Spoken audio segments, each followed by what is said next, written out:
There was this one video I watched, I don't know how long ago, by Mark Manson, and what he said really stuck out to me. It really resonated with me. And what he said to do was to have a loose mindset. Now, what does it mean to have a loose mindset? It means to not identify, not mindset, my bad, a loose identity.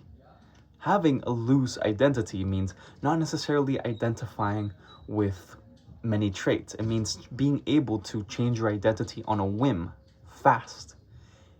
If you're the type of person to say, I'm conservative, I'm Republican, I don't know, you're presented with new data, new facts, something that should probably change your mind, then you're gonna be super hard-headed. You're going to be super egotistical and prideful, and you're not going to change. And this is not a dig at Republicans or conservatives or communists or Democrats or liberals or fascists or anything. That identity will prevent you from changing. And honestly, first, why is change good? I hear people everywhere all the time say, oh, at least you're growing, at least you're changing. Why is growth good? Why is change good? Here's the thing, change and growth isn't inherently good. It's probably, honestly, if we were to boil everything down, change and growth, it's what's necessary to cope with the fact that we're eventually all gonna die. You know, we're given a life, we figure out what the frick we're gonna do with it, we find meaning here, we feel sad over here, and change and growth is inevitable, and we have to change and growth in a way that's optimal, in a way that we want to grow. Why?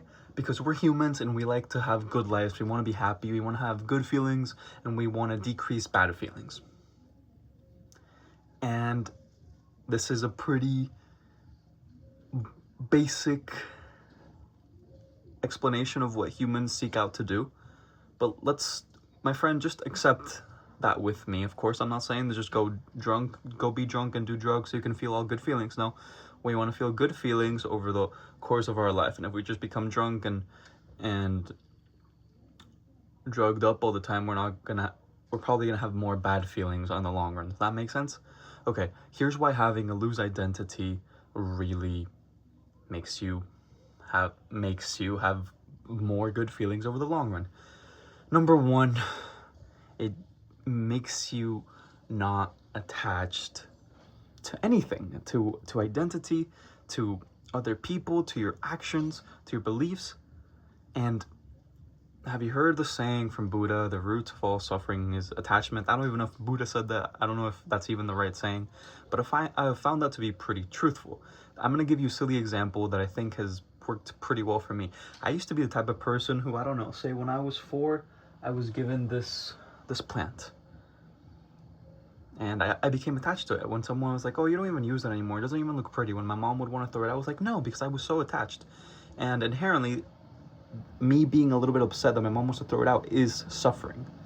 And it's caused by my attachment.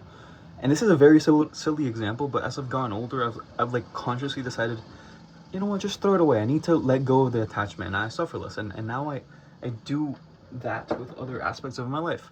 Bro, I'm not gonna lie, I bounced back from being a hardcore far-right extremist to a freaking 89th wave feminist all the time. I'm a little bit more stable now, but I think when I do this, I have the ability to evaluate what's going on in my life and make good choices. But most of us are blinded by attachment, by ego. What is the ego? Let me talk about the ego. To me, I define the ego as a mechanism inside our body, inside our soul, inside whatever you believe in, that wants to find balance in our identity and how we define not just our... Okay, let me define that, because the ego is quite hard.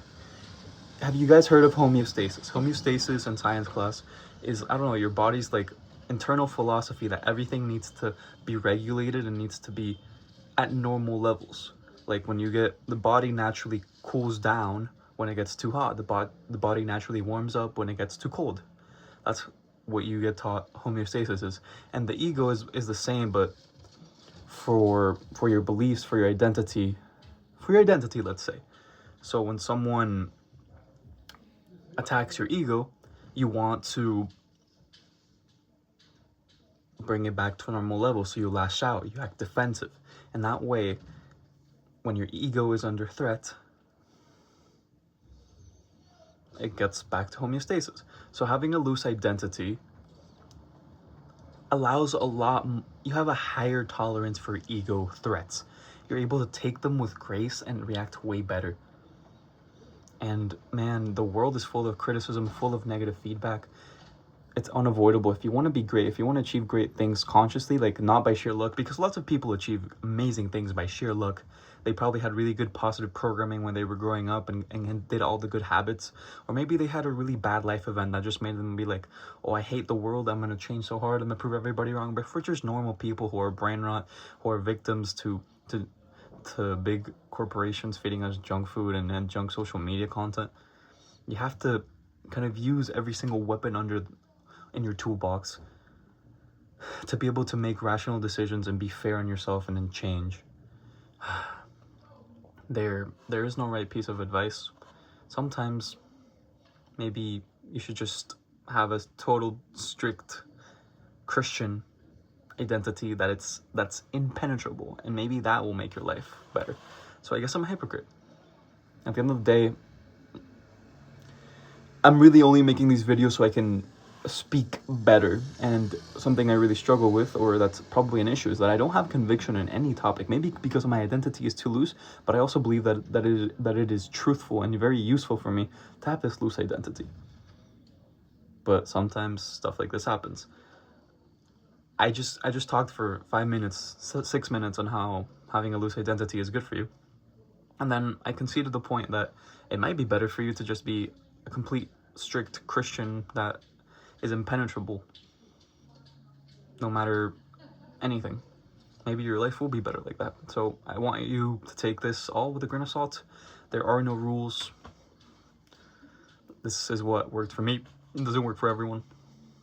Goodbye. God bless you. If you believe in love, then you already believe in God, because God is love, but who am I? I don't know.